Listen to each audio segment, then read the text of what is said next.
Cela peut avoir l'air un peu drôle ce matin, de porter mon pardessus sur l'estrade. Mais j'étais si heureux de pouvoir montrer ce joli pardessus que l'Église m'a donné. L'autre jour, j'ai vu ici Frère Neville avec ce joli complet qui lui allait si bien. Et j'ai pensé, il lui allait si bien. Et l'Assemblée en parlait aussi. J'ai donc pensé, eh bien moi, je vais porter mon pardessus pour venir sur l'estrade. Vous savez, je crois que nous ne devenons jamais adultes. D'ailleurs, je ne veux pas devenir adulte. Qu'en pensez-vous, frère Luther? Non, nous ne voulons pas grandir. Nous voulons toujours rester des enfants.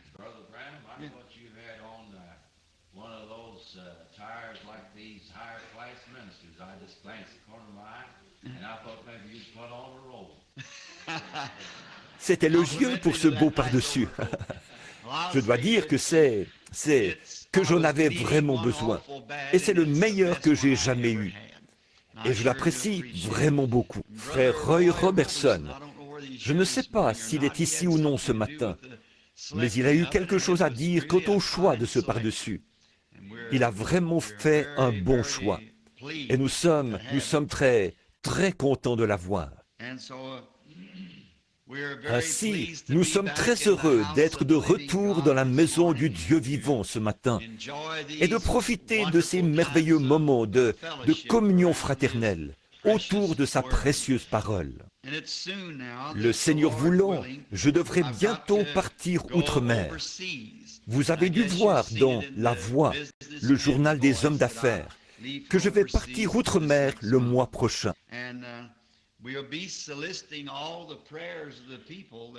Et nous vous invitons tous à prier pour nous pendant notre absence. On dirait que mes réunions sont meilleures outre-mer, que cela accroche mieux là-bas. En Amérique, je disais à frère Mercier que j'ai écouté, d'abord, il m'a donné un tourne-disque, et puis, sur celui-ci, il y avait des disques de certains de mes sermons. C'est là que j'ai réalisé que si jamais quelqu'un m'écoutait, cela résulterait de la grâce de Dieu à leur égard, car je me suis dit que j'aurais quand même pu faire un peu mieux. Oh, et voici qu'il enregistre aussi ça, un petit... Vous pouvez bien couper cette partie, voyez-vous. Il a tourné son pouce contre le bas. Je pense que cela signifie qu'il va couper cette partie-là. Mais je vous le dis, j'ai été tellement surpris. La prédication la plus médiocre que j'ai jamais entendue de ma vie, c'était bien la mienne. Vraiment, sur ce disque-là. Et cela m'a rendu si nerveux que je n'ai même pas pu manger mon dîner. Je suis tombé malade et j'ai dû quitter la table. Je n'ai pas pu dormir cette nuit-là. Et hier, je suis allé au Kentucky avec frère Wood. En revenant, j'ai dit, frère Wood, je ne sais pas comment je m'y prends pour qu'une personne vienne m'entendre parler. C'est si médiocre. Et je ne fais que me répéter. Et puis la grammaire qui fait défaut. Et pour ce qui est de la ponctuation, il n'y en a tout simplement pas. Je ne sais pas. J'ai dit, dans un certain sens, cela m'a encouragé. Parce que j'ai vu que Dieu doit être là derrière. Sinon, personne ne viendrait. C'est vrai. Alors que je parlais à frère Collins, je suppose qu'il est quelque part dans le bâtiment. Je lui ai dit, il est venu me trouver, et je lui en parlais. J'ai dit, frère Collins, en vérité, j'ai dit, il y a près de 30 ans que je suis prédicateur. Je devrais certainement savoir ce qu'est un sermon. Et j'ai dit, c'est le plus médiocre que j'ai jamais entendu. Lui-même est prédicateur méthodiste, et son frère est un homme assez important dans la dénomination méthodiste. Et il a dit, eh bien, je vais vous dire, frère Branham, il se peut que votre ponctuation et que vos phrases ne se terminent pas comme il faut, et ainsi de suite. Mais avez-vous déjà pensé à cet homme qui a prêché le jour de la Pentecôte, qui ne savait même pas signer son nom et qui s'appelait Pierre?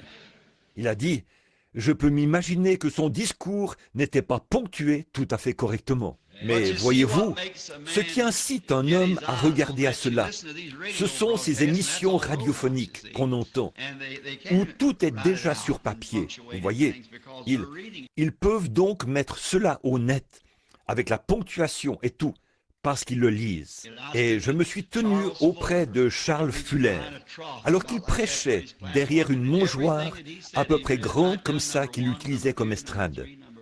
Et tout ce qu'il a dit, il ne faisait que le lire. Point 1, point 2, point 3, point 4, et ainsi de suite, jusqu'à ce qu'il ait tout dit. Et cela était chronométré, déjà censuré pour la radio et tout. Pour ce qui est de Billy Graham, j'ai aussi vu ses prédications. Et tout ce que lui et les autres font, c'est se tenir là et parler. Lisons simplement cela aussi vite que possible. Tout est déjà préparé. Je pense qu'à ce moment-là, vous pouvez avoir une ponctuation correcte. Mais le problème avec moi, c'est que je n'arriverai même pas à le lire. Si c'est moi qui l'écrivais, je suis sûr que je ne pourrais pas le relire.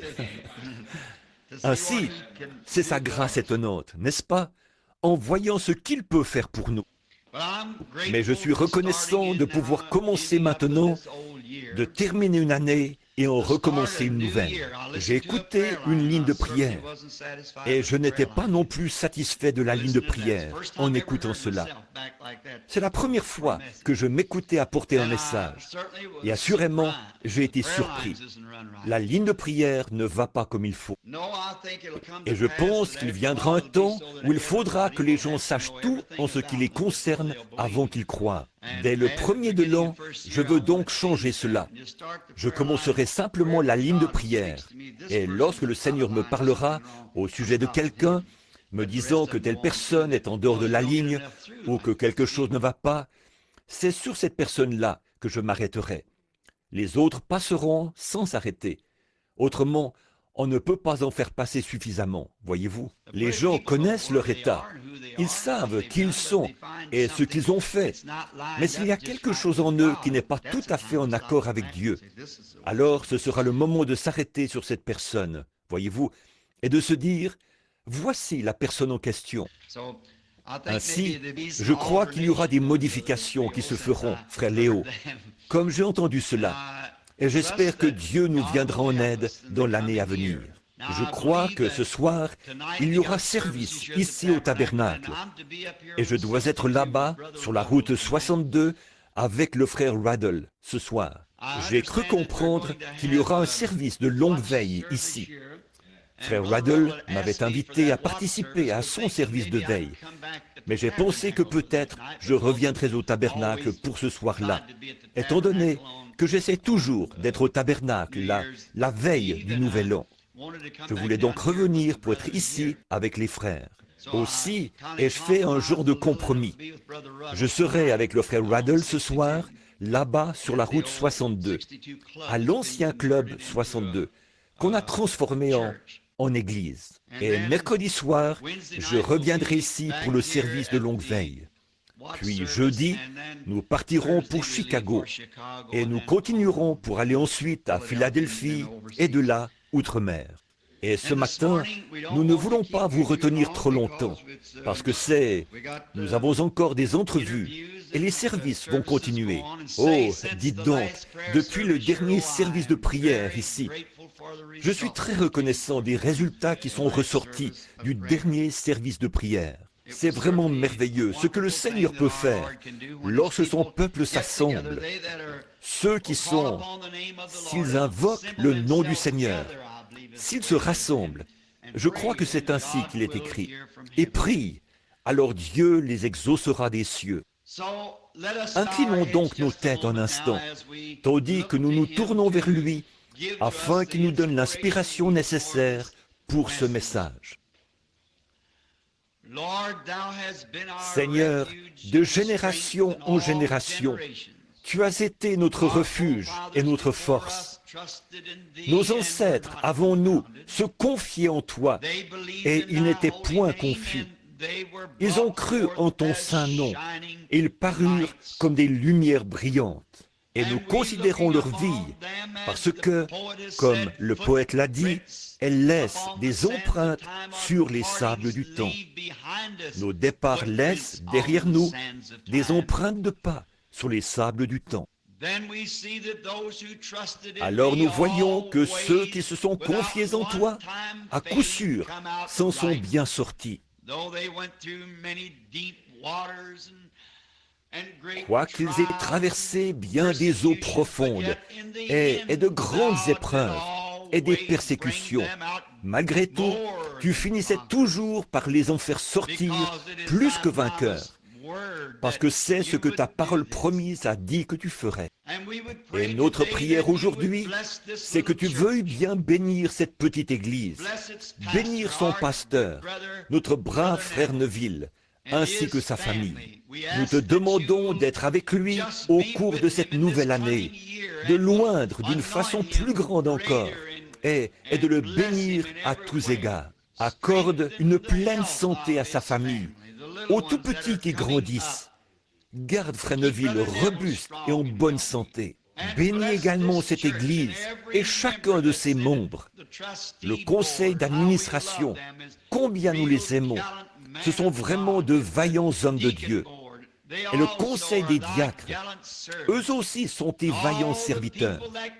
Et tous les gens qui viennent ici, nous sommes reconnaissants pour eux, Seigneur.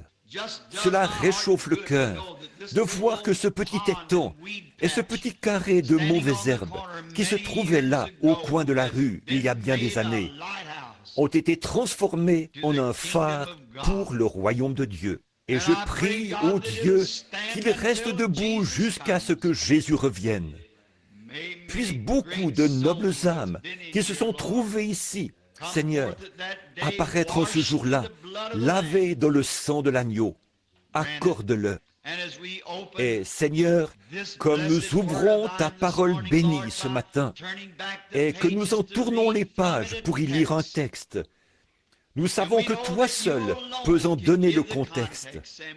Nous te prions donc, ô Dieu, d'oindre ta parole. Puisse-t-elle aller directement dans le cœur des gens et leur faire du bien. Fais que les incroyants deviennent des croyants. Fortifie les chrétiens et guéris les malades. Donne du courage aux découragés et reçois-en la gloire. Afin que cela puisse s'accomplir, Seigneur, circoncis les lèvres qui parleront et les oreilles qui écouteront, car nous le demandons au nom de Jésus. Amen. Announcing a little text that fell on my heart since last Sunday. Voici un petit sujet que j'ai à cœur depuis dimanche dernier. Je parlais des mages venus pour voir Jésus et de l'étoile qu'ils ont suivie depuis l'Orient. En étudiant cela, je suis tombé sur un passage de l'Écriture et, comme je n'ai pas pu être ici la veille de Noël à cause d'un service dans une prison, j'ai pensé parler aujourd'hui du sujet suivant. Pourquoi la petite Bethléem? Et je désire lire dans le livre du prophète Michée, l'un des petits prophètes, le verset 2 du chapitre 5.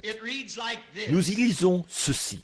But thou, Bethlehem Ephraim, though thou be little among the thousands of Judah, but yet out of thee Et shall toi, Bethléem Ephrata, petite entre les milliers de Juda, mais de toi sortira pour moi celui qui dominera sur Israël, et dont l'origine remonte aux temps anciens, au jour de l'éternité. Il y avait une tache sur le verset. Voilà pourquoi je n'arrivais pas à déchiffrer ce mot. Of all of the places that is in Palestine, and there is so many great cities and its localities, cities that are seemingly much more de tous les endroits qu'il y a en Palestine, alors qu'il y a tant de grandes villes tout autour, des villes bien mieux connues, semble-t-il, d'après l'histoire, mieux fortifiées et plus importantes. Pourquoi Dieu choisirait-il la petite Bethléem pour y faire naître son fils?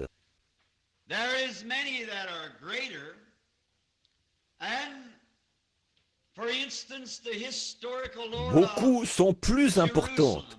Par exemple, le lieu historique de Jérusalem, la fière Jérusalem, la grande capitale, l'une des plus grandes villes de Palestine.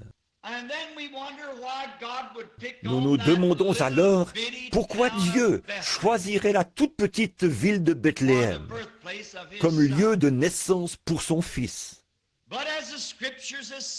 Mais comme les Écritures l'ont déclaré, ce que Dieu a résolu s'accomplira. Et si Dieu n'avait pas déterminé d'avance qu'il en serait ainsi, jamais il n'en aurait été ainsi.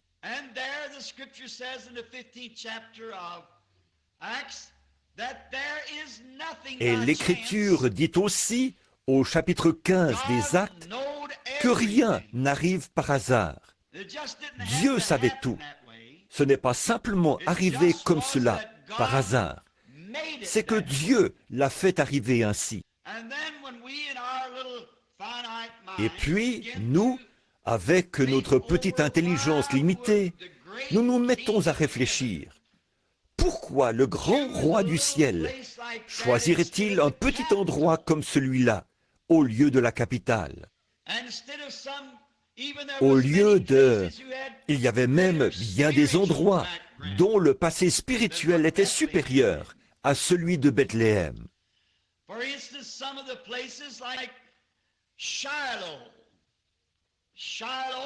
Certains endroits comme, par exemple, Silo.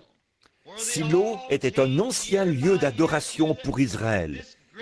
Chaque année, tous venaient à cet endroit important où se trouvait l'arche de l'Éternel. On pourrait donc se demander pourquoi il ne pourrait pas naître à Silo. Il y avait encore Gilgal, un autre endroit spirituel, un important lieu d'adoration.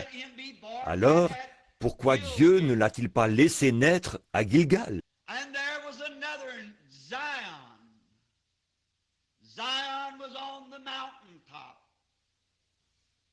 Il y en avait un autre appelé Sion. Sion, sur le sommet de la montagne. Et alors nous nous demandons pourquoi Jésus n'est pas né dans Sion, qui avait été reconnu historiquement comme un lieu où Dieu, d'âge en âge, avait béni son peuple.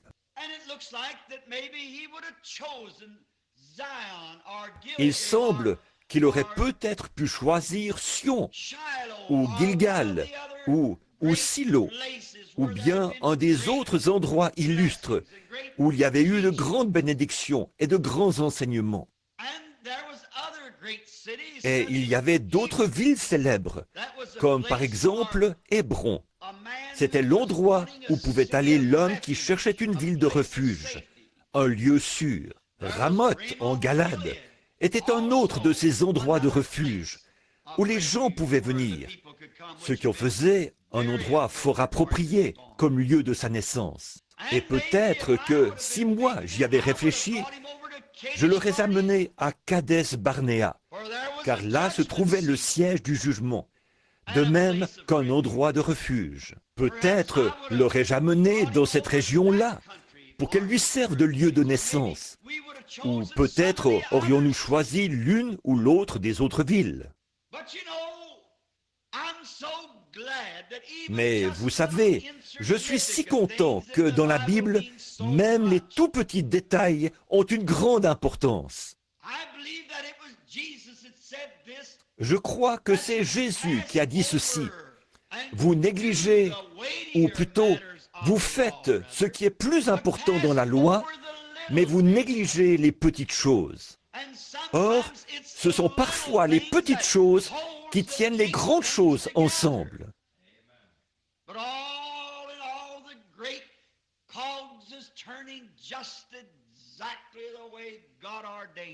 Mais tout considéré, les grands rouages s'engrainent exactement comme Dieu l'a voulu. Jamais un seul ne fera défaut. Dieu a prédestiné toutes choses et tout doit se placer exactement comme prévu. Alors, quand notre foi en arrive là et que nous nous mettons à penser, qui donc est derrière tout cela? Quel est le ressort principal qui fait tourner cette grande économie de Dieu? Nous découvrons que c'est le Saint-Esprit. Il n'a pas été remis entre les mains de l'homme de faire les choses, mais entre les mains du Saint-Esprit. Il est le ressort principal. Et s'il peut réunir les autres instruments, tout fonctionnera parfaitement et indiquera l'heure exacte de Dieu. Nous voyons cela, et cela nous porte à réfléchir lorsque nous considérons ces grandes choses et comment nous voudrions qu'elles soient.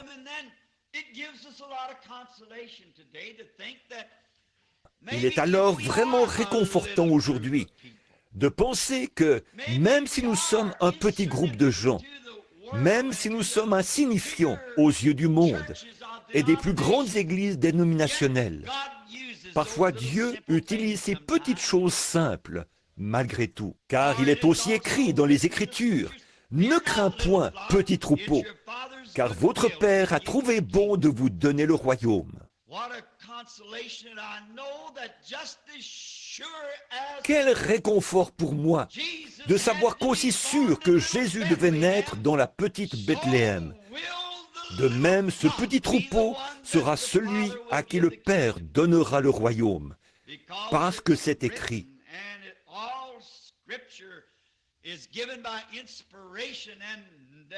Et que toute écriture est inspirée, et que les écritures ne peuvent être anéanties, elles doivent s'accomplir. Nous avons donc l'espoir de savoir que c'est un petit troupeau qui recevra le royaume, un fidèle petit troupeau de croyants. J'espère être l'un de ces troupeaux, ou être dans ce petit troupeau, devrais-je dire. Et puis, nous connaissons l'histoire. La plupart d'entre nous sommes au courant du récit décrivant l'entrée d'Israël en Palestine par une promesse de Dieu.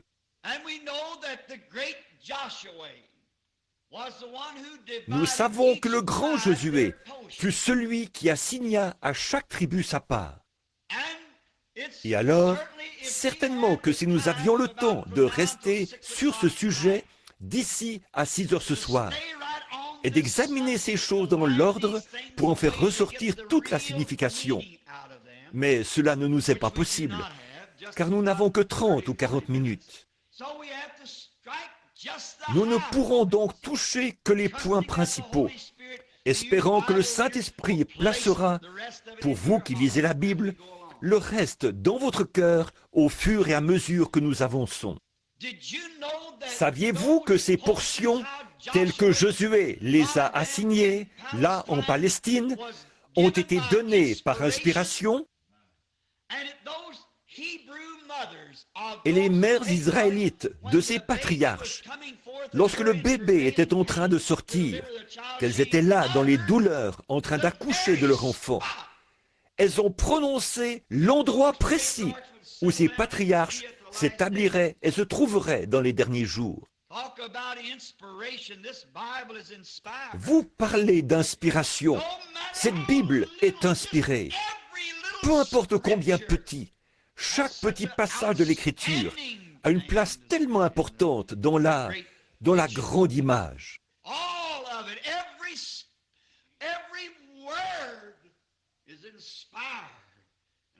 Tout cela, chaque mot est inspiré, et à cela est accrochée la destinée des âmes, car c'est là la parole du Dieu immortel et éternel. Et même ces mères, à la naissance de leur bébé, lorsqu'elles firent entendre leur voix, elles les placèrent là, dans la position qu'ils devaient avoir dans la terre promise des centaines d'années plus tard. Josué n'en savait rien, Mais pourtant, sous la même inspiration, il les plaça exactement là où ils devaient être. Et Josué, en faisant le partage, a donné une part à Juda. Si vous regardez sur la carte géographique, vous remarquerez que cela se trouve juste à l'ouest de la mer de la Plaine. Il y a quelques kilomètres au sud de Jérusalem, la capitale.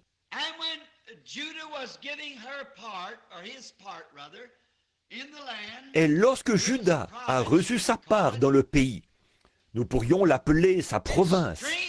C'est étrange, mais cette petite ville ne fut même pas mentionnée, Bethléem. Pourtant, elle se trouvait là, parce que Abraham, ou je crois que c'est Rebecca, qui fut ensevelie à cet endroit-là. Mais cela ne devait être qu'un tout petit village, parce que si vous lisez dans Josué 5, vous verrez qu'il y avait 115 villes principales qui appartenaient à Juda, sans compter les villages et les toutes petites villes. 115 villes sont mentionnées.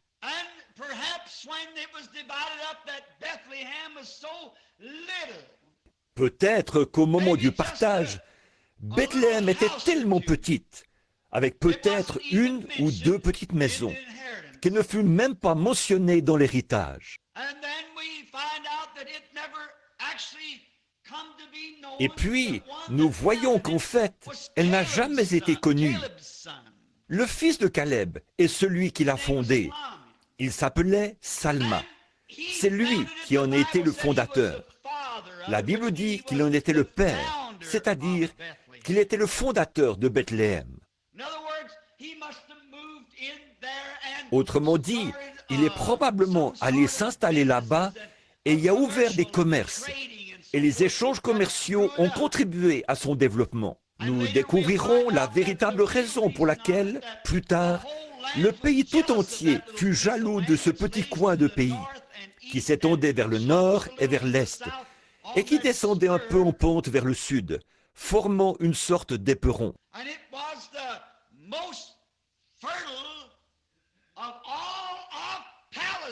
C'était l'endroit le plus fertile de toute la Palestine. C'était une zone de culture pour les céréales et le blé. Il y avait de grandes plantations d'oliviers et d'autres choses dans cette partie de Bethléem, ou plutôt de la Palestine, là au bout de la province de Juda.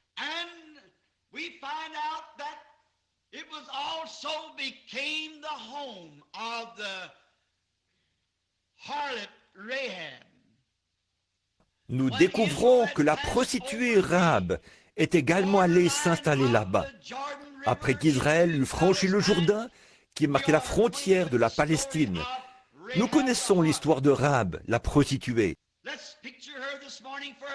Représentons-nous-la quelques instants ce matin comme une jeune femme, une belle jeune femme, qui, à cause d'un malheur survenu dans sa vie, avait été contrainte, étant elle-même païenne, avait été contrainte de mener la vie qu'elle avait. Et souvent les gens sont contraints d'avoir la vie qu'ils ont. L'autre soir, je suis allé au pénitencier, voir un homme qui purgeait une peine. Je l'ai pris par la main et je lui ai parlé. Je lui ai dit, « Pourquoi donc avez-vous fait une chose pareille ?»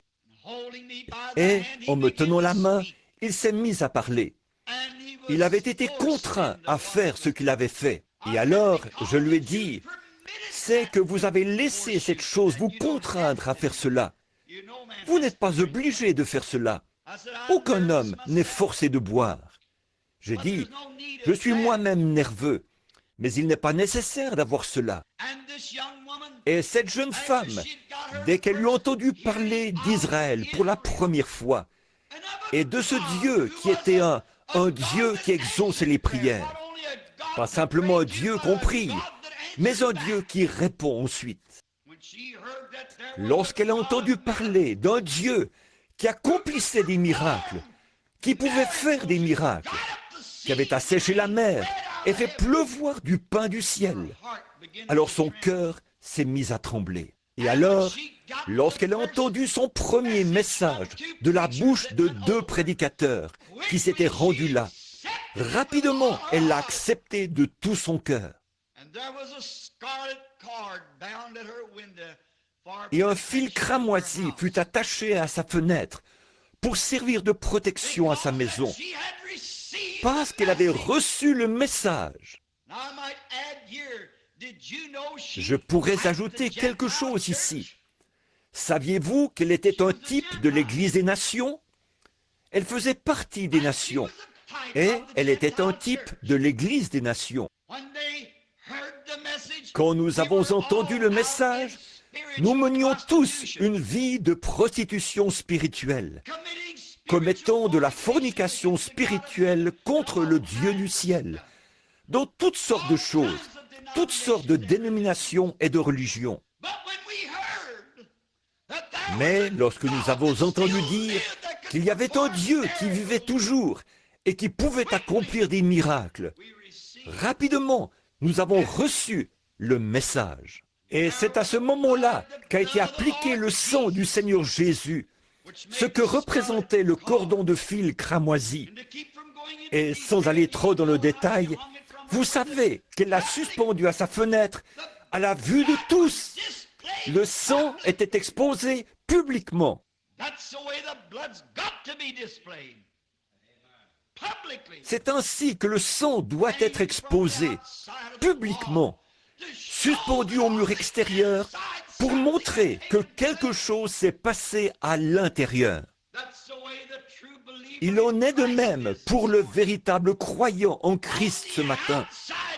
À l'extérieur se trouve, bien en vue, le sang du Seigneur Jésus, ce qui démontre que quelque chose s'est passé à l'intérieur. Et de ce fait, quand la colère a été déversée et que les trompettes ont commencé à sonner, Dieu a regardé d'en haut et a vu ce cordon de fil cramoisi, suspendu là en commémoration. Il s'est toujours plu à passer par-dessus le sang. Lorsque je verrai le sang, je passerai par-dessus vous. Il l'a vu. Et au moment de la secousse, lorsque le Saint-Esprit a fait gronder la terre et crouler ces murs d'environ 6 mètres d'épaisseur, pas une seule pierre n'est tombée de l'endroit où était attaché ce fil. Cela montre la protection d'un Dieu véritable vis-à-vis d'un croyant véritable. Peu importe dans quel état vous êtes lorsqu'il vous trouve, vous n'avez qu'à accepter ce cordon cramoisi. Il est tissé au travers de la Bible. Nous voyons ensuite qu'après avoir été recueillie, comme si elle était une Israélite, elle est tombée amoureuse d'un homme qui était un capitaine et un prince en Juda. Il était capitaine des armées israélites. Il s'appelait Salmon, comme le roi Salomon. Il était donc capitaine, et elle eut une idylle avec ce capitaine, qui était prince de Juda, et elle finit par l'épouser. Et lorsque la distribution des biens fut réglée pour les Israélites, son mari bien-aimé et elle s'établirent à Bethléem. Maintenant, vous commencez à y voir clair, n'est-ce pas? Voyez-vous, cela commence à s'éclaircir quand nous voyons qu'elle a vécu à Bethléem. Elle, une épouse des nations unie à un juif. Pourquoi? Parce qu'elle a cru en un Dieu qui accomplissait des miracles.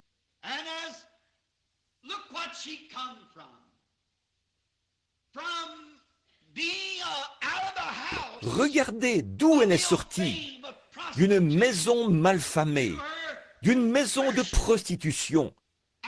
Par sa conversion et par sa foi immuable en Dieu, elle est passée d'une maison de prostituées à une belle maison à Bethléem.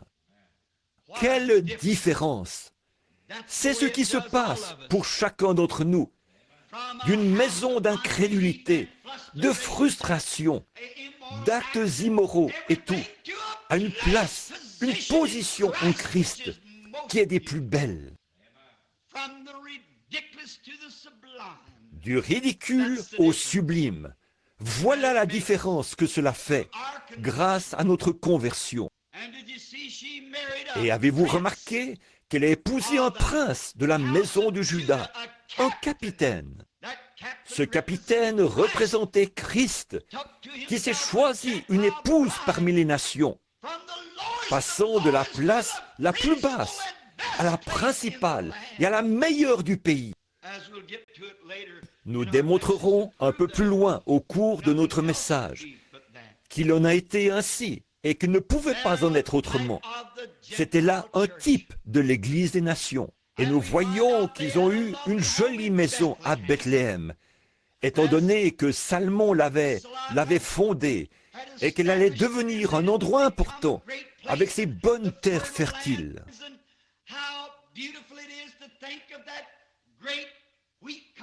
Quelle merveille lorsqu'on réalise que cette grande terre à blé allait devenir le centre mondial du pain. Et c'est vrai, ce n'est pas étonnant que Jésus ait dû naître là. C'est parce qu'il était le pain de vie. Toutes les nations venaient y chercher leur blé. Toutes les nations venaient y chercher leur grain. Car c'était là, à Bethléem, qu'il y avait toute cette terre fertile. Et même ce petit détail, vous voyez, le fait de dire « Oh, c'était la province du blé », cela avait une signification. Et vous voyez ce prince des nations, ou ce prince juif, prendre une épouse des nations et la conduire là, à Bethléem, pour s'y établir. Il a élu domicile là où il y avait du pain en abondance. Nous découvrons qu'à travers cette belle histoire d'amour et cette grande obéissance produite par la foi de la prostituée Rahab, celle-ci a donné à Salmon un fils du nom de Boz. Puis nous connaissons tous une autre belle histoire qui vient s'attacher maintenant à ce maillon. Boz est né à Bethléem, de Salmon et de la prostituée Rahab. Nous découvrons donc, des années plus tard, après que Naomi eut quitté le pays, qu'elle fut allée séjourner chez les Moabites, et qu'elle y eut été traitée si méchamment. Elle avait rompu la communion avec le reste des croyants pour aller, rétrograde qu'elle était, s'associer à un autre peuple dans un autre pays. Autrement dit, elle avait quitté l'Église des vrais croyants pour aller pendant quelque temps dans le monde, pour se joindre à une Église mondaine qui croit que tout est permis. C'est là qu'elle a perdu son mari. Et il n'est pas nécessaire qu'il s'agisse chaque fois d'une mort physique. Vous pourriez le perdre par une mort spirituelle ou perdre votre épouse ainsi. Vous feriez mieux de rester sur un bon terrain. Vous feriez mieux de rester là où vous savez que vous êtes couvert par le sang. Peu importe l'apparence des autres, leur grandeur, les belles flèches qu'ils ont sur leurs églises ou le timbre de ces grandes cloches. Vous feriez mieux de rester là où le sang couvre les péchés des gens. Sans quoi, vous pourriez vous perdre l'un l'autre. Et par-dessus tout, vous pourriez perdre le Seigneur Jésus et être exclu. Nous voyons ensuite qu'après que ses fils s'en furent allés, elle les avait perdus tous les deux. Elle est rentrée parce qu'il n'y avait pas d'esprit de réveil dans la ville à ce moment-là. Oh, combien j'aimerais m'arrêter ici quelques minutes. Combien j'aimerais relever cela et vous montrer que peu importe combien d'églises ont rétrogradé, restez sous le sang. Voilà l'endroit où il faut demeurer, dedans ou dehors, en haut ou en bas, par vents ou marées, où que ce soit, restez sous le sang. Cependant, Naomi a pensé qu'il serait préférable d'aller se joindre à un autre groupe, étant donné qu'ils avaient des problèmes. que le pain spirituel n'était pas là. Mais Dieu le redonnera. Je redonnerai, dit l'Éternel. Restez dans le champ d'où il provient. Ainsi, nous voyons qu'elle a commencé à avoir un grand désir de rentrer, après avoir appris qu'un grand réveil avait commencé. Et vous remarquerez que Naomi est retournée pendant la saison des orges, comme la Bible dit, juste au temps de la moisson. En d'autres termes, alors qu'un grand réveil battait son plein, si on l'applique spirituellement. Elle est retournée précisément en cette saison-là. Il ne lui restait rien. Elle n'avait plus rien. Et Orpa, l'épouse de l'un de ses fils, s'est mise à considérer tout ce qu'elle devrait sacrifier. Elle représentait l'Église moderne. Si je vais là-bas, je devrais me séparer de mes danses. Je devrais abandonner mes moments de plaisir et mes réunions mondaines. Alors elle pleura, embrassa sa belle-mère et s'en retourna. Mais voici une belle image. Il y en avait une autre avec elle, du nom de Ruth, une autre belle-fille, qui était encore un type de l'épouse des nations. Elle embrassa sa belle-mère et dit, « Je vais tout abandonner, je pars avec toi. Que ton peuple soit mon peuple, que ton Dieu soit mon Dieu. Où tu mourras, je mourrai. Où tu seras enseveli, je serai enseveli. » C'est cela, c'est ce que Dieu veut. Non pas aller jusqu'à la frontière, faire la moitié du chemin. Il doit s'agir d'un abandon absolu et total au royaume de Dieu. Elle l'embrassa et Naomi, pour la décourager, lui dit, « Tu ferais mieux de retourner vers ton peuple.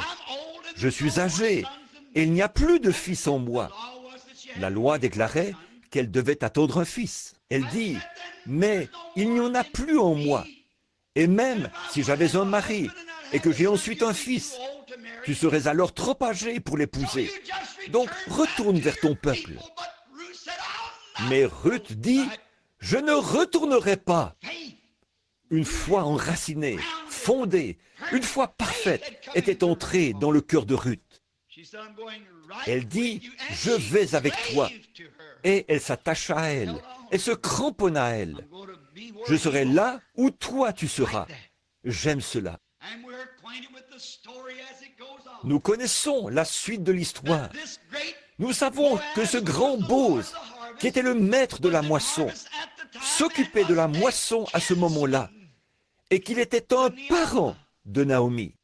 Et lorsqu'elle trouvait Ruth, là, dans la petite mission, en train de glaner, chaque petit brin de paille qu'elle pouvait trouver et qui avait encore des grains, elle le gardait, car pour elle, c'était la vie. Bose, étant le maître de la moisson, ordonna à ses moissonneurs d'en laisser tomber une poignée pour elle de temps en temps, ce qu'elle ramassa avec joie.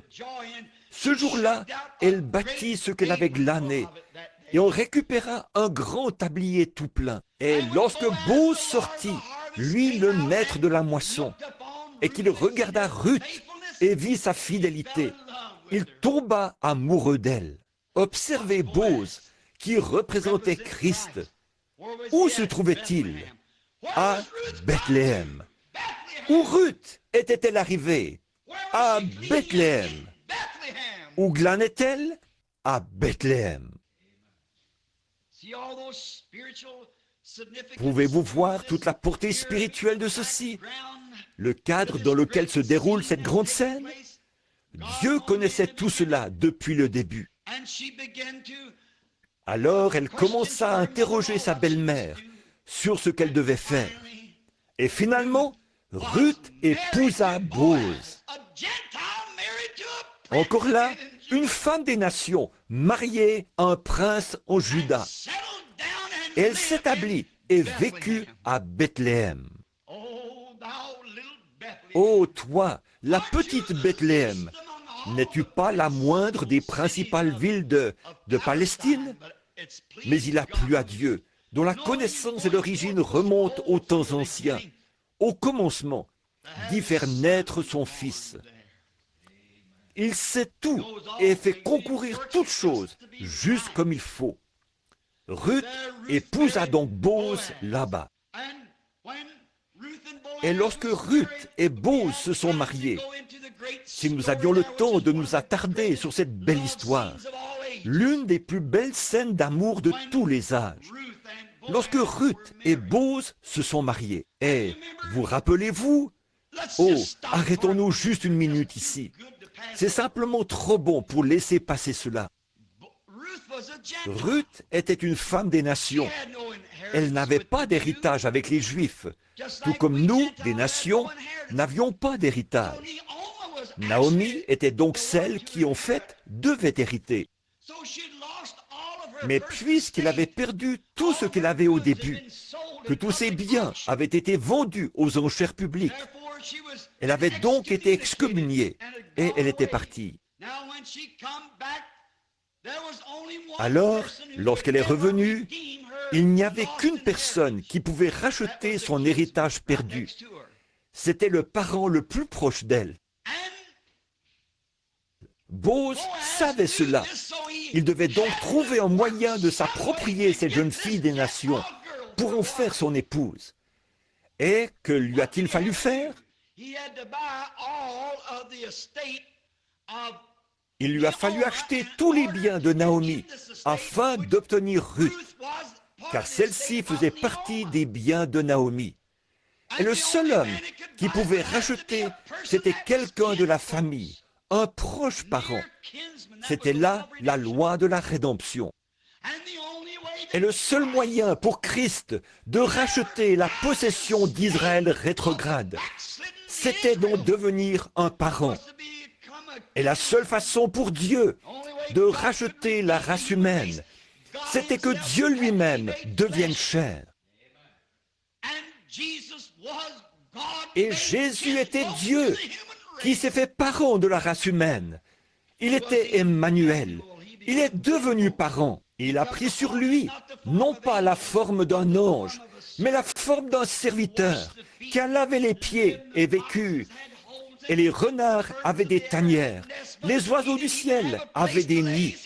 Mais lui n'avait même pas un endroit où reposer sa tête. Il a mangé, il a bu, il a pleuré, il a ri, tout comme les autres hommes. Et il était Dieu, non pas un prophète, il était Dieu. Mais il devait être parent afin de racheter la race humaine perdue. Voici donc Boz dans ce grand type à Bethléem. Et regardez où ce parent est né, ce parent de la race humaine. Il devait en être ainsi. Et alors, lorsque ce noble Boz l'a racheté, il a dû témoigner publiquement du fait qu'il avait racheté tous les biens qu'elle avait perdus. Il est donc allé à la porte de Bethléem, de nouveau cette petite ville, et il a appelé les anciens de la ville, et il leur a fait savoir qu'en ce jour, il avait racheté tout ce que Naomi avait perdu. Tout ce qu'elle avait perdu, il l'avait racheté. Et il a ôté son soulier et l'a jeté en l'air devant les gens comme signe. Et si quelqu'un a une raison de dire quoi que ce soit, qu'il parle maintenant. Car ceci est un acte commémoratif, que j'ai racheté tout ce qu'elle avait perdu. Oh, béni soit le nom du Seigneur. Et lorsque notre parent est venu, Jésus de Nazareth, né à Bethléem, il s'est tenu au sommet du mont Golgotha et il l'a élevé entre ciel et terre pour servir de symbole commémoratif montrant qu'il avait racheté tout ce que la race humaine avait perdu dans la chute. Comment un homme peut-il mépriser la guérison divine et la puissance de la résurrection du Seigneur Jésus, alors qu'un emblème a été présenté publiquement au calvaire, déclarant « J'ai racheté la race humaine entière et tout ce qu'ils ont perdu. Il a racheté nos âmes, il a racheté nos corps, il a racheté tout ce que nous avions perdu dans la chute. Notre parent rédempteur est venu s'est fait chair et a habité parmi nous. Il a présenté l'emblème et il a dit, c'est accompli. Qu'est-ce qui est accompli? Tout est accompli. Nous sommes simplement en train d'entrer dans notre héritage. Comme les jours passent, nous nous en approchons de plus en plus.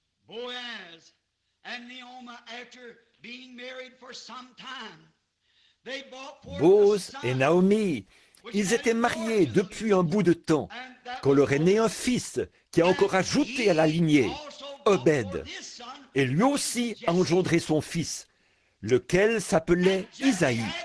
Et Isaïe a eu 8 fils.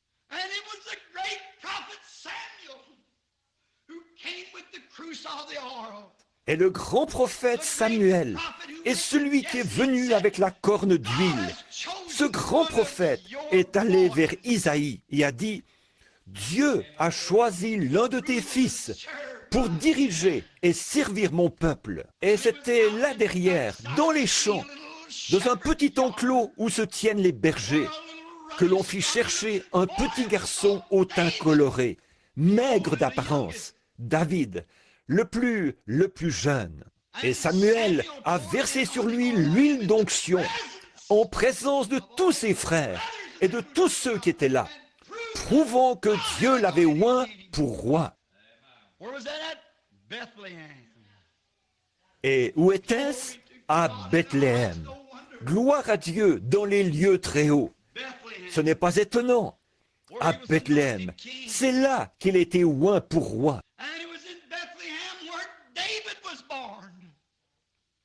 C'est à Bethléem qu'est né David. Et son plus grand fils, Jésus, devait aussi naître à Bethléem, parce qu'il y avait un lien si étroit entre les deux, son père et son fils. Ce grand fils n'était pas seulement le fils, mais il était aussi le rejeton et la postérité de David. Il était même avant David et il serait après David. Il était d'éternité en éternité. Mais selon la chair et conformément à toutes les choses qui devaient s'accomplir, il était le fils de David.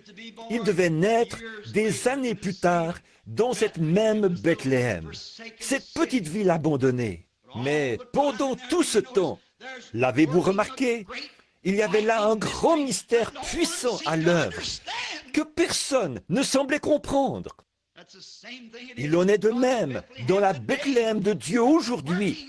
Il y a un signe mystère qui est à l'œuvre et que personne ne semble comprendre. Cela passe au-dessus de la tête des gens. Ils n'ont pas l'air de saisir. Peu importe ce qui est fait ou ce qui est dit. Et la partie mystérieuse de ce qui est fait, les gens regardent et disent « Oh, je pense que c'est en règle. » Et ils poursuivent leur chemin. Mais ils ne comprennent pas. Ils ne peuvent pas le saisir. Ils ne peuvent pas le comprendre. Et c'est ce que Dieu faisait à Bethléem, en Judée. Il était à l'œuvre. Toutes ces petites choses avançant pour aboutir à une grande tête. David, oh, quand, petit garçon encore, il a été oint pour roi. Il avait le teint coloré, mais il devait y avoir en lui quelque chose d'authentique qui a plu à Dieu. Il était tout petit. C'était le plus petit de la famille. Les autres garçons étaient de grands hommes, bien costauds, qui auraient fait bonne impression, vêtus d'une robe et portant une couronne sur la tête. Mais Dieu a montré quelle est la chose à laquelle il regarde. Non pas l'apparence extérieure, mais ce qui se trouve à l'intérieur de l'homme. Il a regardé à son cœur. Il savait ce qu'il y avait dans le cœur de David. Peu importe ce qu'il aurait l'air avec une couronne sur la tête. Il savait qu'il avait trouvé en lui un homme qui serait selon son cœur. C'est là ce que David serait, un homme selon son cœur. C'est pour cela qu'il a versé sur lui l'huile d'onction, ou fait verser sur David l'huile d'onction. Le nom David signifie bien-aimé. Comme ce fut bien représenté en Jésus, le bien-aimé, des années plus tard. Ce fils de David qui devait venir pour accomplir toutes choses qui avaient été promises. Cette petite ville de Bethléem est l'endroit où ces choses se sont passées. C'est sur ces mêmes petites collines de Judée où David avait fait paître ses brebis que bien des années plus tard, les anges ont chanté leur premier Noël sur les collines de Judée qui dominaient Bethléem.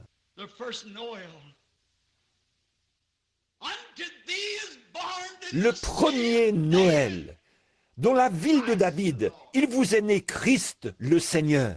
Quand, pour la première fois, des anges sont apparus pour chanter, ils ne sont pas venus à Jérusalem, dans la grande église, pas plus qu'ils ne sont venus à Gilgal. Ils ne sont pas venus à Silo non plus, qui avait été tout ce temps-là le lieu du culte religieux dénominationnel. Mais ils sont venus dans la petite Bethléem, où l'Esprit de Dieu avait agi d'une façon mystérieuse et avait produit quelque chose. C'est là qu'ils sont venus.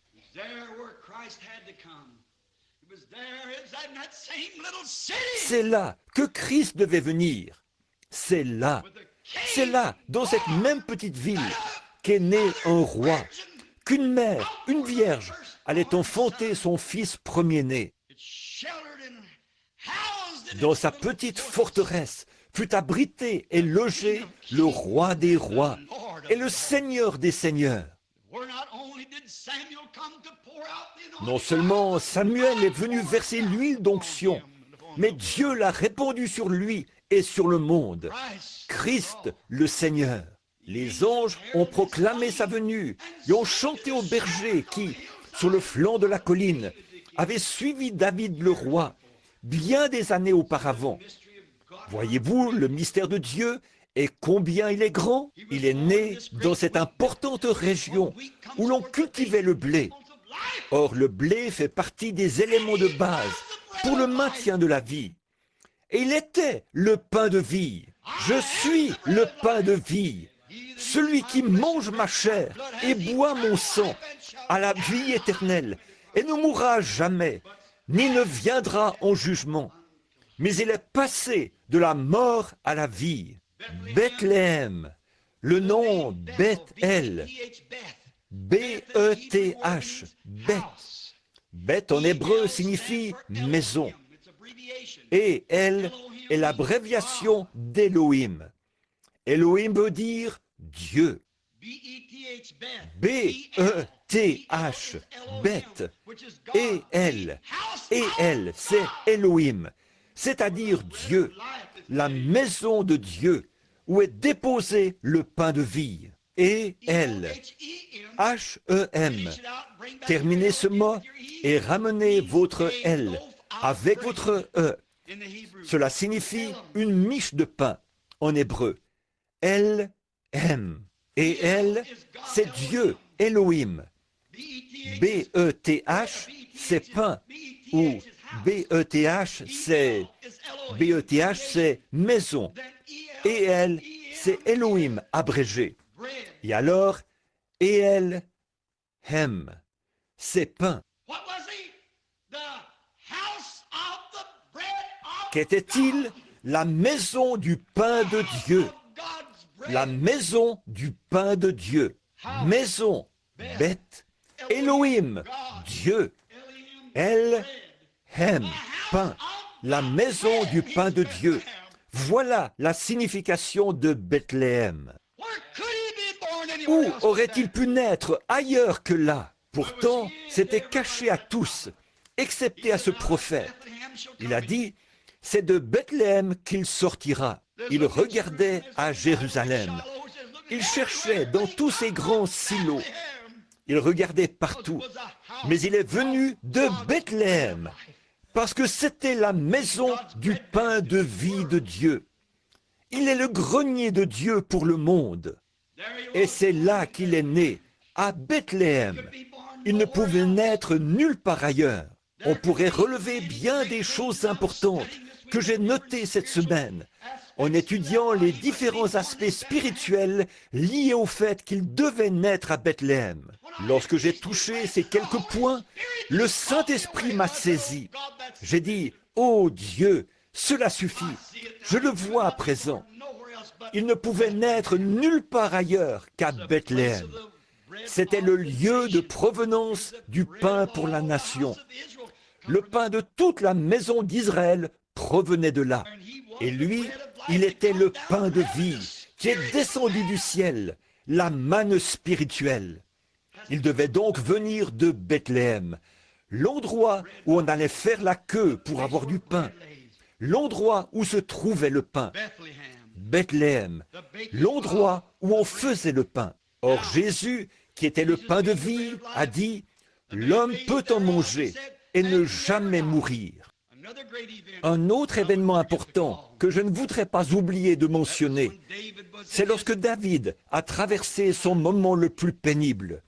Lorsqu'il était en fuite, il avait déjà été oint. Il savait ce qu'il allait devenir. Il allait devenir roi. Dieu l'avait dit. Et pourtant, on le haïssait. Il se trouvait entre deux grands feux. D'un côté, il avait les Philistins à ses trousses, et de l'autre, Saül. Et lui était apatride.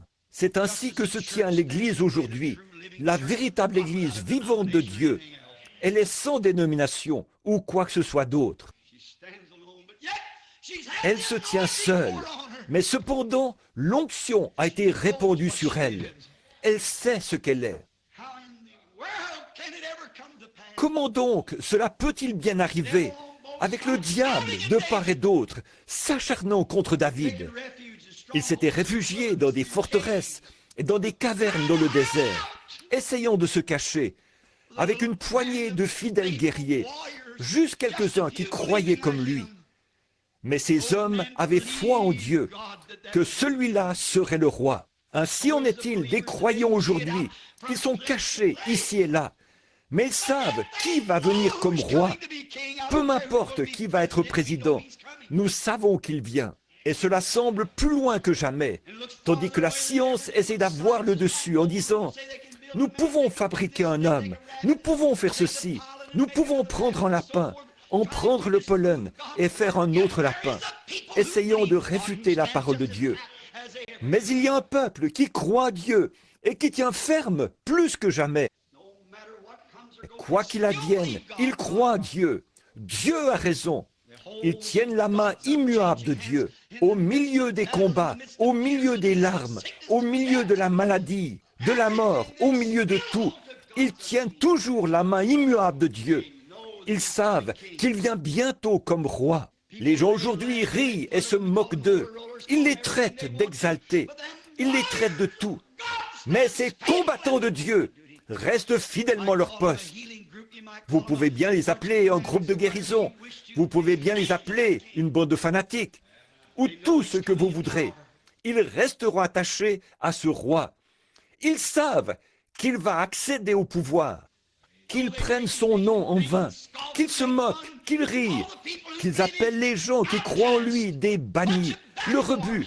Cela ne les dérange pas le moins du monde. Ils restent fidèlement à leur poste. Ces combattants qui étaient avec David sont restés là, à ses côtés. Qu'un Philistin, que n'importe qui se présente, il fallait se battre, car on les harcelait de toutes parts. Ce pauvre David, tellement troublé, a pensé « Mais comment est-ce possible, Seigneur ?» Vous savez, les conducteurs traversent parfois des choses que l'Assemblée ignore totalement. Quand vous pensez à des promesses que Dieu a faites, vous vous demandez pourquoi elles ne s'accomplissent pas. Ils n'en parlent pas à leur congrégation. Ils n'en parlent pas aux gens qu'ils côtoient. Mais il y a bien des frustrations dans le cœur d'un vrai conducteur. David était assis là, la gorge lui brûlait. C'était au milieu de l'été.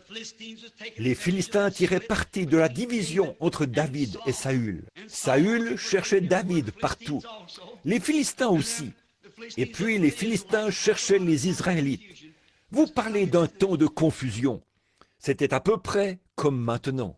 Et David se réfugiait dans tel petit endroit, tel petit abri, ce qu'il pouvait trouver, quelques petits lieux forts. Puis il est monté sur la montagne, en plein cœur de l'été, sous une chaleur suffocante, sa gorge toute desséchée et son cœur rempli de frustration et de crainte. Il se demandait, Oh Dieu, comment est-ce possible? Tu as versé cette huile sur moi, non pas parce que je n'avais décidé ainsi, mais parce que toi, tu m'avais choisi. Pourquoi m'as-tu appelé alors que j'étais là-bas en train de garder les brebis, me disant que tu me donnerais ceci pour servir ton peuple? Et voici que tu m'as conduit au beau milieu de la bagarre. De telles pensées traversaient son cœur. Il s'est assis sur la colline, et du haut de la colline, il a regardé. Les Philistins étaient entrés et avaient placé une garnison à Bethléem, le lieu même de sa demeure. Sa petite ville était donc tombée aux mains de l'ennemi. Et avec elle, la maison de son père, la maison d'Isaïe, était en esclavage, sous la coupe des Philistins. Sa propre nation et sa propre église étaient contre lui. D'une part, il combattait l'ennemi. De l'autre, il combattait les gens de l'église. Non pas qu'il le voulût, mais il y était forcé. Très souvent, nous sommes forcés de faire certaines choses et de dire des choses que nous ne voulons pas dire. Un vrai conducteur spirituel est contraint de le faire. Il doit prendre position et montrer ses couleurs. Je prendrai le chemin avec le petit nombre des méprisés qui suivent le Seigneur, comme l'a dit le compositeur. Il était donc là, en cette chaude journée, et sans doute qu'il faisait les 100 pas en regardant en direction de cette longue vallée. Cela faisait environ 40 kilomètres, aller-retour pour aller jusque-là. De ce côté-là se trouvait la maison de son père, réduite en esclavage par les Philistins. De l'autre côté se trouvait Saül. Et voilà que celui-ci vient se mettre en plein milieu, parce qu'il avait pris position. Quel moment terrible! Israël était complètement divisé. L'Église était divisée en différentes dénominations, si je peux l'exprimer ainsi. Et voici David, qui se tenait de ce côté-ci, ne sachant que faire. Et cependant, sachant que sur lui reposait l'onction.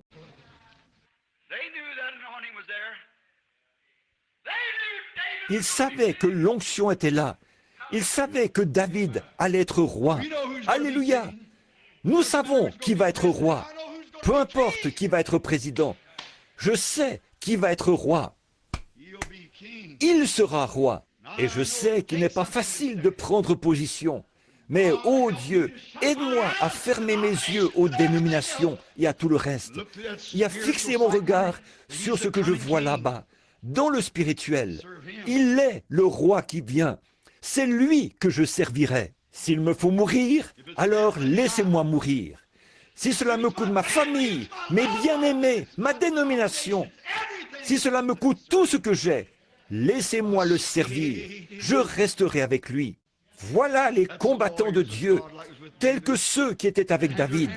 Ils marchaient, la main constamment sur leur épée. C'est ainsi que les combattants de Dieu marchent. Ils sont prêts. L'ennemi dit, il te faut prendre un petit verre si tu veux vivre en société. Je ne toucherai pas à vos choses impures. Amen. Voilà l'ennemi et voilà le combattant. Mais ne vas-tu pas renoncer à toutes ces balivernes d'exaltés que tu crois? Je crois Dieu, je resterai fidèle. Voilà les combattants. Oh, tu veux dire, mais la guérison divine n'existe pas. C'est ce que tu penses, mais moi, je sais à quoi m'en tenir. Le baptême du Saint-Esprit n'existe pas. Ces jours-là appartiennent au passé. C'est ce que tu penses, mais je l'ai déjà reçu. Tu arrives simplement un peu trop tard pour m'en parler. Il savait que l'onction reposait sur ce jeune homme au teint coloré. Il savait qu'il allait être roi. Mais David, dans son esprit, était frustré. Je peux imaginer cela. Observons-le une minute. Il se rend là et s'assoit. Et de là-haut, il regarde, pensant, ma ville bien-aimée, ma Bethléem, regardez-là, l'endroit où les grandes choses de Dieu sont arrivées. Le père du père du père de mon père y est né. Mon arrière-grand-mère a dit au moment de la naissance de Judas, de la tribu duquel je fais partie, que là-bas se trouvait quelque chose de surnaturel. Elle a prononcé le nom de l'endroit. Et c'est à cet endroit précis que Josué a placé ce fils. Et à partir de là, toutes ces choses sont arrivées. Cela doit s'accomplir. J'étais berger, que tu as versé de l'huile sur ma tête. Tu as dit que je serais roi.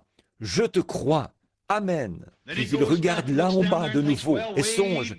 Eh bien, tout là-bas, dans ma petite ville, là où je suis né, ce petit groupe auquel j'appartenais, c'était le bon vieux temps. Les méthodistes auraient avantage à faire un retour en arrière à leur bon vieux temps, lorsqu'ils étaient peu nombreux et se réunissaient dans des petites écoles, ici en Amérique, et qu'ils tombaient sous la puissance de Dieu et se jetaient de l'eau sur le visage. Et vous, les baptistes, feriez mieux de vous rappeler d'où vous êtes venus. Les autres aussi, vous, les pentecôtistes, souvenez-vous donc d'où vous êtes venus.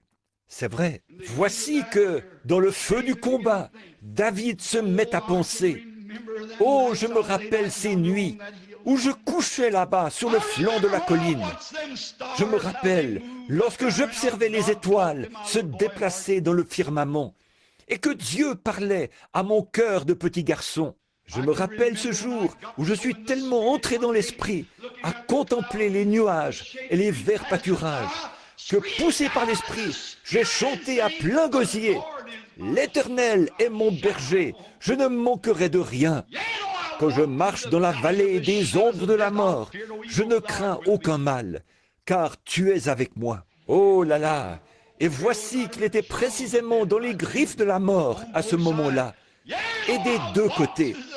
Et même quand je marche dans la vallée de l'ombre de la mort, ce bon vieux temps, quand l'Esprit était avec moi, quand Dieu était avec moi, que je chantais ses louanges et jouissais de sa présence. Je me souviens de la fois où un lion est venu un matin et s'est emparé de l'une de mes brebis. L'Esprit de Dieu est venu sur moi, et alors j'ai couru après lui, je l'ai saisi et l'ai coupé en morceaux. Je me souviens de cette délivrance. Oh, je me rappelle le soir où, juste avant le coucher du soleil, un ours est venu et s'est emparé de l'une des brebis, et je l'ai tué. C'est grande délivrance. Je me souviens quand, tout enfant, je chantais ses louanges, pendant que je faisais paître mes brebis. Oh Dieu, ramène-moi à ce point-là. Ramène-moi à mon premier amour.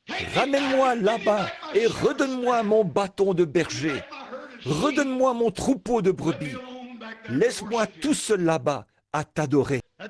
Il nous arrive de penser à cela, mais nous sommes dans le feu du combat. Il faut faire quelque chose. Il fut un temps où nous étions des garçons, mais nous sommes des hommes à présent. Le combat fait rage. Je me rappelle lorsqu'il y avait de la sciure par terre et que les gens criaient et jubilaient et qu'on ne pouvait pas pénétrer ici tellement il y avait du monde. Mais il n'en est plus ainsi aujourd'hui. La bataille fait rage. Il ne s'agit plus de William Branham, le tout jeune prédicateur. Il faut produire quelque chose. Oui, monsieur, il doit y avoir quelque chose de différent. L'heure avance. La bataille fait rage. La chaleur du feu se fait sentir. C'est le temps de la délivrance pour les gens, pour tous ceux qui sont trouvés écrits dans le livre. Maintenant, l'heure est venue. David, tout frustré, faisait les 100 pas en pensant « Oh, quelle chaude journée! Oh, ce qu'il fait chaud! Oh, Saül pourrait venir de cette direction-ci, et les Philistins de cette autre direction. Les armées nous entourent de toutes parts, et nous voici assis là, à l'entrée d'une caverne. Mais pourtant, l'huile d'onction est sur moi. Comment est-ce possible, ô Dieu? Comment est-ce possible? Oh, si seulement je pouvais boire quelque chose. » C'est alors qu'il retourne en pensée là-bas, aux portes de Bethléem. Il y avait là un puits. Aucune eau n'était comparable à son eau. Vous savez, la Palestine possède de la mauvaise eau. Leurs eaux sont contaminées et peuvent même transmettre la fièvre Blackwater, entre autres. Il y a aussi une grande partie de leur eau qui est alcaline et qui vous tuerait. Or, Bethléem est aussi le principal point d'eau de la province. Il n'y avait aucune eau comparable à celle de Bethléem. David pensait, « Oh, quand je partais avec mes brebis le matin, je passais près de ce vieux puits pour y boire. Oh, que son eau était fraîche et pure, et si désaltérante. Mais maintenant, sa gorge était en feu, et pourtant il était loin. Oh, si seulement je pouvais avoir un verre d'eau. Et alors ces guerriers, dans son désespoir, il s'est écrié, « Oh, si seulement quelqu'un pouvait m'apporter à boire de ce vieux puits, là-bas, à Bethléem. » Oh, après avoir rêvé au jour de son enfance et à ses victoires, il se voyait maintenant dans cet endroit, pris entre deux feux. Et s'est écrié, « Oh, si quelqu'un pouvait m'apporter de l'eau de Bethléem !» Ces guerriers ne pouvaient pas lire dans sa pensée, mais frère, ils l'aimaient avec tout ce qu'il y avait en eux. Le moindre de ses désirs était pour eux un ordre. 3 de ces puissants guerriers ont donc dégainé leur épée, se sont glissés hors du camp et se sont frayés un chemin sur une distance de 40 kilomètres. Lorsqu'ils sont partis, David s'est sans doute demandé, « Où sont-ils? Qu'ont-ils fait? Où sont-ils allés? Ne savaient-ils pas qu'ils risquent leur vie? » Ils s'étaient jetés dans les griffes de la mort, avec des embuscades dressées partout, sur une distance de 40 kilomètres. Les épées tournoyaient et les boucliers s'entrechoquaient. Mais leur homme, leur frère qui, comme il le croyait, allait devenir roi, désirait à boire. Oh frère, je me demande si les guerriers aujourd'hui sont prêts à se frayer un chemin à travers le formalisme, les doutes et l'incrédulité pour exaucer les désirs du Seigneur en sa présence. Le moindre de tes désirs, si c'est l'Afrique, si c'est l'Inde, si c'est dans la rue, peu importe où c'est, le moindre de tes désirs, Seigneur, est pour moi un ordre. La mort n'est rien pour moi. La popularité, ce que je suis, ce que je serai, tout ça n'a aucune importance, Seigneur. Ce qui compte, c'est d'accomplir tes désirs. Voilà les guerriers qui se tiennent à ses côtés. Quand on me traiterait d'exalté, quand on porterait atteinte à ma réputation, quand on me jetterait à la rue, que m'importe? Ton désir est pour moi un ordre. Voilà le véritable soldat. Qu'ont-ils fait? Ils ont combattu sans relâche jusqu'à ce qu'ils soient parvenus à ce puits. Ils y ont plongé leur seau et ils sont revenus, combattant encore, croisant le fer à droite et à gauche pour se frayer un passage. Finalement, ils sont arrivés devant David et ont dit, « Voici mon Seigneur. » Oh là là, quoi? Un homme qui était tombé en disgrâce, un homme qui était haï de l'Église, un homme qui était haï du roi, un homme qui était haï des Philistins, un homme qui était haï presque de toutes parts, excepté du petit groupe qui le suivait. Eux savaient qu'il était le roi qui allait bientôt venir. Je sais qu'aujourd'hui, nous chantons de beaux chants, nous bâtissons de magnifiques églises, nous avons de beaux cantiques et tout. Nous le louons ainsi.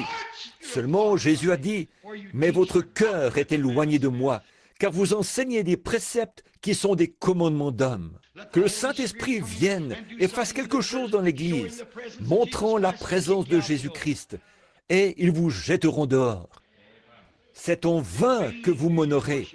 Ils adorent, mais c'est en vain que vous le faites, en enseignant comme doctrine des traditions d'hommes. Mais il y a des combattants qui croient en lui. Il y a des combattants qui se tiennent à ses côtés avec une compréhension spirituelle, comme il y en avait là-bas dans la petite Bethléem. Assurément.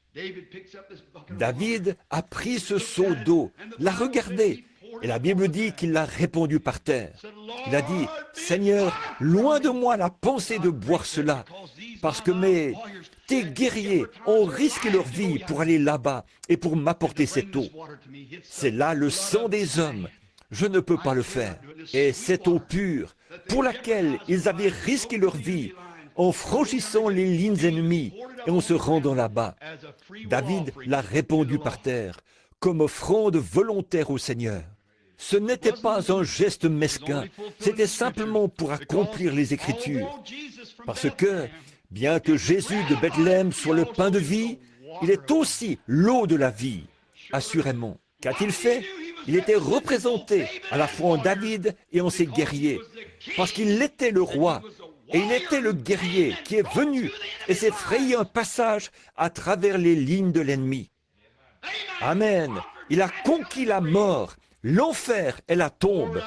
Il a répandu son propre sang, afin que s'accomplisse Jean 3, 16. Car Dieu a tant aimé le monde qu'il a donné son Fils unique, afin que quiconque croit en lui ne périsse point, mais qu'il ait la vie éternelle. Ce n'est pas l'eau qui représentait cela qu'il a donné, mais lui-même était cette eau. Autrement, c'était la mort, pour qu'un peuple qui périssait ait la vie. Comment l'a-t-il fait? Par son propre sang, en le répandant, non pas en le renversant, ce serait un accident, mais il l'a répandu librement au calvaire, après qu'il eut fait une percée à travers toutes les lignes de l'ennemi. Alors, il a répandu son sang avec sa vie, afin qu'il puisse être le grenier pour le monde, et la fontaine remplie de sang, tirée des veines d'Emmanuel. Et les pécheurs plongés sous ce flot perdent toute marque de culpabilité. Voilà pourquoi il est né à Bethléem. Voilà pourquoi il devait y venir. Parce que c'était le centre pour le pain de vie. C'était aussi le centre pour l'eau. Quelle sorte d'eau? Les eaux de la vie. Et en Jésus se trouvait à la fois le pain de vie et les eaux de la vie. Par conséquent, il devait venir et naître à Bethléem. Toi, Bethléem de Judée, n'es-tu pas le moindre de tous les grands princes? Tu n'es qu'un simple petit prédicateur. Tu es simplement un petit. Mais de toi sortira celui qui dominera et dont l'origine remonte aux temps anciens. Et il existe depuis toujours et d'éternité en éternité. Voilà pourquoi il est né à Bethléem en Judée. Cela lui a servi de berceau. Et mon frère, l'endroit où il veut avoir son berceau aujourd'hui, c'est dans votre être, dans votre propre cœur, afin qu'il puisse manifester par vous les eaux de la vie, un peuple qui périt, et le pain de vie, un peuple affamé. Il est le pain et l'eau de la vie. Les deux choses essentielles à la subsistance de l'homme sont le pain et l'eau. Sa promesse est certaine. Inclinons nos têtes un instant.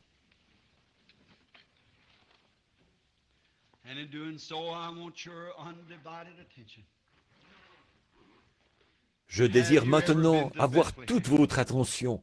Dites-moi ce matin, êtes-vous déjà allé à Bethléem? Si vous n'avez jamais été à Bethléem, on disait aussi Ephrata de Bethléem. Ephrata de Bethléem. Ephrata signifie racine.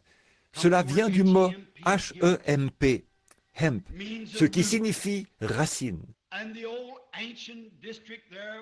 Et cet ancien district s'appelait Ephrata, ce qui signifie que c'est le commencement de la vie.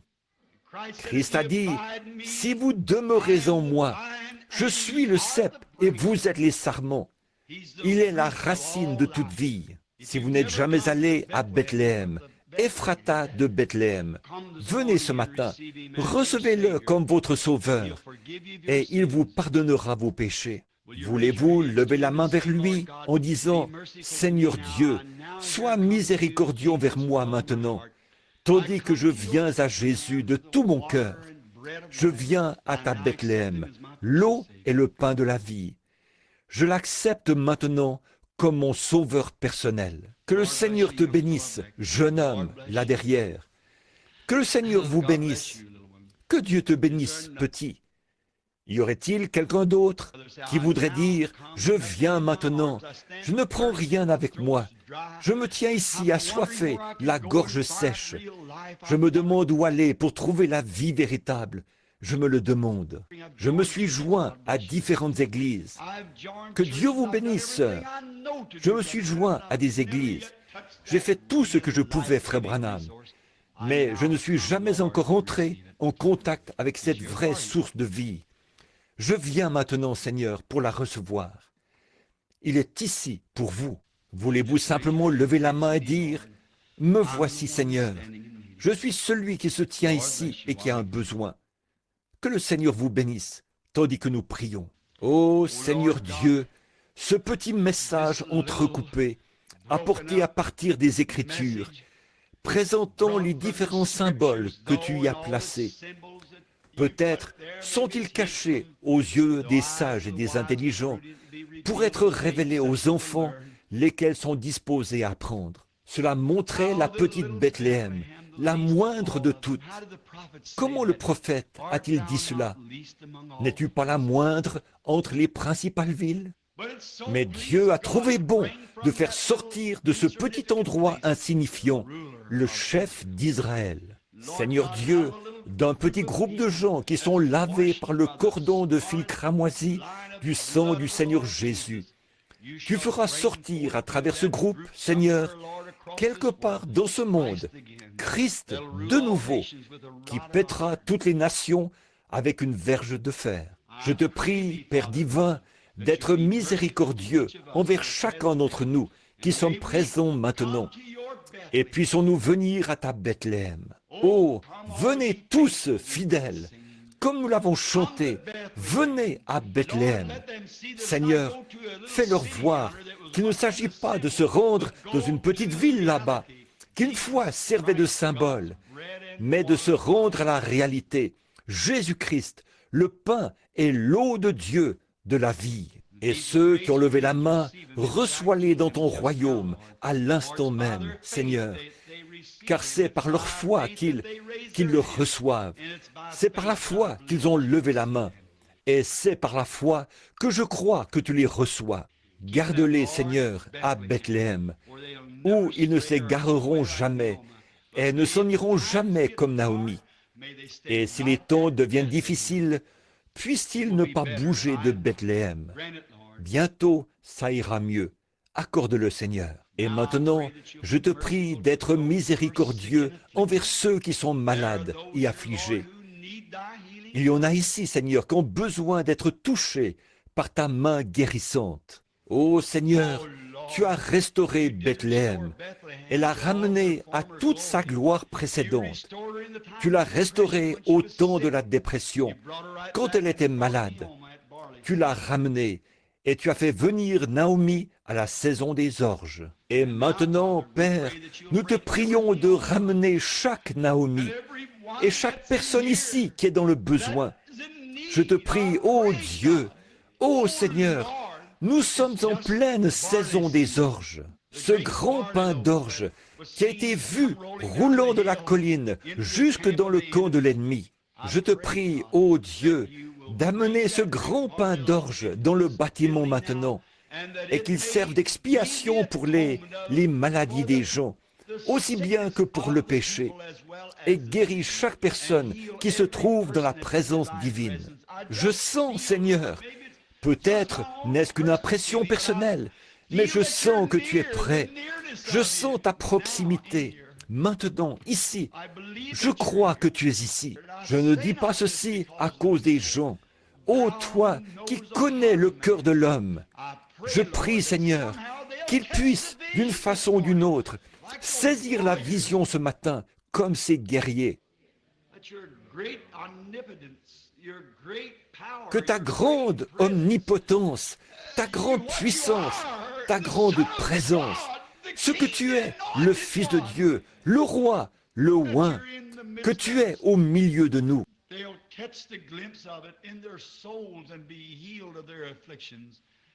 Qu'ils puissent entrevoir cela dans leur âme, être guéris de leurs afflictions. Je prononce cette prière en leur faveur, dans le nom de Jésus-Christ, ton Fils. Amen. Je crois, Dieu, toutes ces paroles. Je crois que chaque partie de sa parole est divinement inspirée. Je crois qu'il n'est pas le « j'étais », mais le « je suis ». Cette présence éternellement vivante. Je crois qu'ici, maintenant, au milieu des gens, vous qui avez levé la main, trouvez-vous une église, soyez baptisés dans le nom de Jésus-Christ, invoquant Dieu pour que vos péchés soient lavés et croyant que son prochain retour qu'il va apparaître dans sa seconde venue. Je crois aussi que sa présence est ici pour guérir les malades, pour rétablir ceux qui sont nécessiteux. Il n'est pas nécessaire que l'on prie pour vous l'un après l'autre. J'ai prouvé cela aux gens l'autre soir. J'ai voulu leur montrer ce qui était arrivé. Il y avait un certain jeune homme qui est assis là présentement et qui est en train de me regarder, qui était au lit depuis bien des jours. Sa gorge était tellement enflée qu'il ne pouvait même pas manger, ni rien, et sa température était très élevée. Et il avait dit à son père et à sa mère, « Faites venir frère Branham pour qu'il prie pour moi. » Et pour une raison ou pour une autre, il ne voulait pas me déranger parce que j'étais occupé. Mais quelque chose m'a conduit à aller chez eux. Tandis que j'étais assis là, ils ont essayé d'apporter une assiette au jeune homme. Il y avait là-dessus de l'œuf qui était très coulant et aussi des haricots très tendres en purée. Il essayait d'avaler cela. Il essayait avec un doigt de pousser cela à l'intérieur et de l'écraser. Ses gencives étaient tout enflées et laissaient couler du pus. Et il essayait d'écraser cela avec son doigt et de le faire descendre dans son gosier. Il a réussi à prendre une ou deux bouchées et il n'a pas pu aller plus loin. Il a repoussé l'assiette. J'étais assis là, je n'ai pas prié, mais il y avait un petit quelque chose. Vous ne pouvez pas dire à tout le monde ce qui se passe. Non, j'ai dit, Seigneur, Seigneur, nous arrivons maintenant à la fin de l'année. Quelque chose de nouveau s'en vient. Permets-moi, Seigneur, est-ce cela? Est-ce cela? Et aussitôt que je me suis mis à dire cela et à dire dans mon cœur, je sais que tu es ici. Le jeune homme a tendu la main et a pris une autre bouchée, puis une autre, puis une autre, puis une autre, et finalement, il a nettoyé toute son assiette. Il a ensuite pris sa voiture et s'en est allé. Oh, il est Dieu. Voyez-vous, sa présence, simplement qu'il soit présent. Cette dernière photo, celle qu'ils ont prise l'autre jour, la plus récente. Lorsque je l'ai vue là-dessus, ce tenant-là, j'ai regardé et je me suis dit, eh bien, j'ai déjà vu l'ange du Seigneur sur des photos. Je sais que c'était merveilleux. Mais lorsqu'il a pris celle-ci, puis, vers les 3 heures du matin, il m'a réveillé et m'a dit ce que cela signifiait. Il m'a tout expliqué, à propos de l'armure et tout. Il m'a montré des choses là-dessus que je n'avais jamais vues. Je suis allé chercher la photo, je l'ai regardée, et là, j'ai vu. Je n'avais pas vu ça auparavant. Oh, quel sentiment cela a suscité en moi. Quel réconfort de savoir qu'il est présent. Il est ici, simplement sa présence. Et la présence du Seigneur était là pour guérir les malades. La présence du Seigneur est ici pour guérir les malades. La présence du Seigneur est ici pour amener les pécheurs à reconnaître leur état. La présence du Seigneur est au milieu de son peuple et il est la Bethléem de Dieu, remplie de pain et d'eau. Comme je suis content, pas vous, que nous ayons un endroit où nous pouvons venir pour y manger et vivre pour toujours.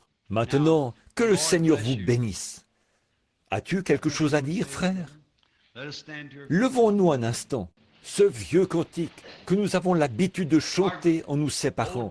Prends le nom de Jésus avec toi. Combien aime le Seigneur? Levez la main bien haut. Et maintenant que vous les avez levés, baissez-les et serrez la main de quelqu'un près de vous en disant « Que Dieu vous bénisse, pèlerin, que Dieu vous bénisse. » Très bien, très bien. C'est simplement afin que vous puissiez faire connaissance les uns avec les autres. Très bien. Maintenant, regardons vers le ciel et chantons ce cantique. Prends le nom de Jésus avec toi. Enfant de tristesse et de malheur, cela te donnera la joie et le réconfort. Prends-le partout où tu vas. Précieux nom, précieux nom. Oh, combien il est doux. Espoir de la terre et joie du ciel. Précieux nom, précieux nom. Oh, combien il est doux. Espoir de la terre et joie du ciel. Maintenant, souvenez-vous